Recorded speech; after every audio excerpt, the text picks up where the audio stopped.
हुए थे और आग ताप रहे थे। लगभग 10:30 बजे की बात होगी। वहीं पड़ोस के विवाद थोड़ा सा ऐसा बढ़ गया कि झगड़े की स्थिति में आ गया। कुछ देर बाद उसके मामा जी आ गए, लड़की के मामा आए, उनके साथ में भी विवाद हुआ।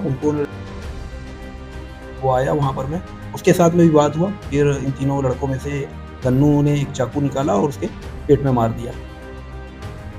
भी चेंज हुआ है, जनरेशन चेंज होने की वजह से भी कई बार चीज़ें लड़के जो है एग्रेसिव हो जाते हैं और उसमें थोड़ा विवाद बढ़ जाता है। और साथ 307 में ही है, कुछ और छेड़खानी कर नहीं कुछ छेड़खानी का नहीं। लड़की का क्या कहना है? नमस्कार, आप देख रहे हैं वीएलसी न्यूज़। जिस तरह से पिछले दिनों जो 307 का जो मामला आया है जिसमें हत्या करने का प्रयास किया गया था, उस पे हम पूरी जानकारी लेते हैं कि मामला क्या था और किस तरह से वहाँ पर दो पक्षों में वाद विवाद हुआ है। जो यहाँ पर सिटी कोतवाली के जो ध्रुव सर है यहाँ पर मौजूद हमारे साथ और इस वक्त हम उसके केबिन पर है पूरी बातों को जानने के लिए। जी सर, ध्रुव सर बताएंगे किस तरह का वारदात हुआ था पिछले दिनों और ये कौन है?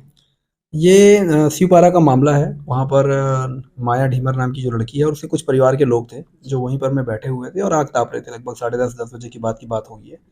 वहीं पड़ोस के ही रहने वाला जो गन्नू है और एक भुरवा नाम और एक आर्यन यादव नाम का एक लड़का है और एक और लड़के थे। कुछ लड़के बैठ के वहाँ पर मोबाइल चला रहे थे। तो माया ढीमर के साथ में इसी बात को लेकर कुछ विवाद हुआ रहा होगा। हो सकता है कि लड़के लोग वहाँ पर मोबाइल चला रहे होंगे और कुछ हल्ला गुल्ला टाइप की कोई स्थिति रही होगी।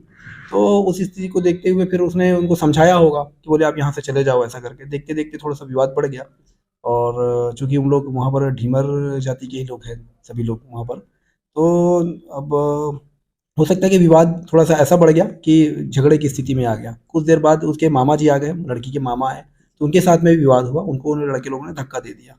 उसके कुछ देर बाद जो इसकी बुआ का जो लड़का था, माया ढीवर का, जो मतलब जिसको मामा था, उसका लड़का, वो आया वहाँ पर में। आने के बाद में लल्लन ढीमर बोलते हैं उसको, वो आया वहाँ पर में, उसके साथ में विवाद हुआ। फिर इन तीनों लड़कों में से गन्नू ने एक चाकू निकाला और उसके पेट में मार दिया। इन लड़कों के साथ में भी जब विवाद हुआ तो इन लड़कों को भी मार पड़ी थी उसमें। एक लड़के का सर के पास में चोट लगा हुआ है। उसके आधार पे जब पुलिस के पास में रिपोर्ट आया तो तत्काल जाके आरोपियों को अरेस्ट किया गया और उसमें एक जो गन्नू है पहले उसको पकड़ा गया और एक जो नाबालिग लड़का है वो भी मोहल्ले में जाके खोजबीन करने पे मिल गया था। एक जो सुरेंद्र भूरा नाम का लड़का है वो हॉस्पिटल में एडमिट था, इसलिए उसकी गिरफ्तारी नहीं हो पाई थी। दोनों लड़कों को लाने के बाद में थाना लाया गया था, अपराध तो पहले पंजीबद्ध कर लिया गया था।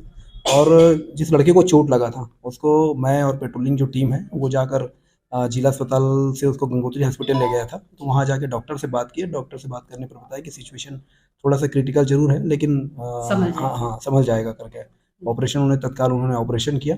और जब डॉक्टर से मिलने के लगभग मैं 3:30 पौने 4 बजे के आसपास रात में गया हूँगा मैं, तो उन्होंने बोला कि अभी तो स्थिति ठीक है, 7-8 घंटे में होश आ जाएगा करके।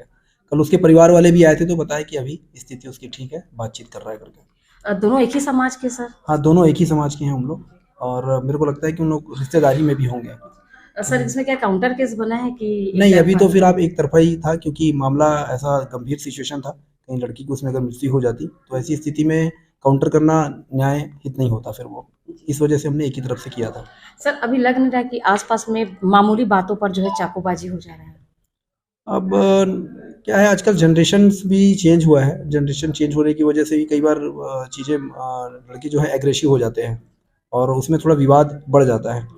तो अब उसको रोकने का पुलिस प्रयास कर रही है, जितना जितना भी हम लोग के पास में मामला आता है और जो वरिष्ठ अधिकारी को जो निर्देश आता है, जिसमें हम लोग बेसिक पुलिसिंग पे भी ज़्यादा फोकस कर रहे हैं, तो ऐसी स्थिति को कंट्रोल कर सर लेंगे। एमएलसी वगैरह करवाए थे जिनको हाँ आप लेके गए थे, तो उसमें हाँ, कुछ नशा वगैरह कुछ है? नहीं उसमें नशा वगैरह कुछ नहीं आया।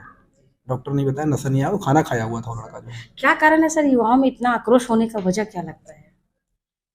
अभी देखिए जनरेशन में बहुत ना, जनरेशन अभी बहुत चेंज हुआ है। जो पहले की जनरेशन अपन देखेंगे 20 साल 25 साल का जनरेशन और अभी का जनरेशन में, क्योंकि अभी चीज़ें अब मॉडर्नाइजेशन हो गया बहुत सारी चीज़ों का, आधुनिकता आ गई है। तो इस चीज़ को देखते हुए ऐसा लगता है कि अब जो अभी के जो बच्चे हैं, 15-16 साल के जो बच्चे हैं, 17 साल के बच्चे हैं, वो कहीं ना कहीं किसी न किसी टाइप से नशा करने की कोशिश करते हैं या थोड़ा एग्रेसिव भी हो गए हैं। कुछ कारण मोबाइल का भी है, क्योंकि हम लगातार मोबाइल चलाते रहते हैं, उनके रेडिएशन हमारे दिमाग में कुछ ना कुछ प्रभाव डालते ही हैं। तो उन्हीं सब का कारण हो सकता है ये।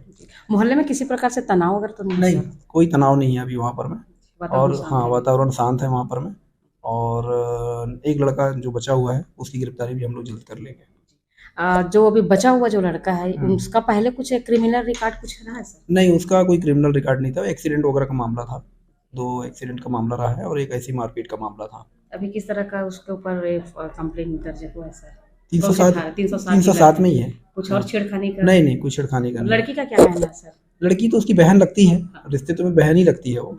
लेकिन लड़की का सिर्फ यही कहना था कि सर इन लोग बस बदमाशी कर रहे थे वहाँ पर में और हाथापाई करने की कोशिश हुई, उसी को लेकर विवाद हुआ था करके। अब फिलहाल मामला सब शांत है हाँ, मामला सब शांत है अभी। और बाकी जो पकड़े गए आरोपी वो अंदर है कि? अंदर है, आरोपी अंदर है अभी। कब हुई सर ये आरोपी अंदर? आरोपी को कल भेजे हैं जेल। जी, थैंक यू सर।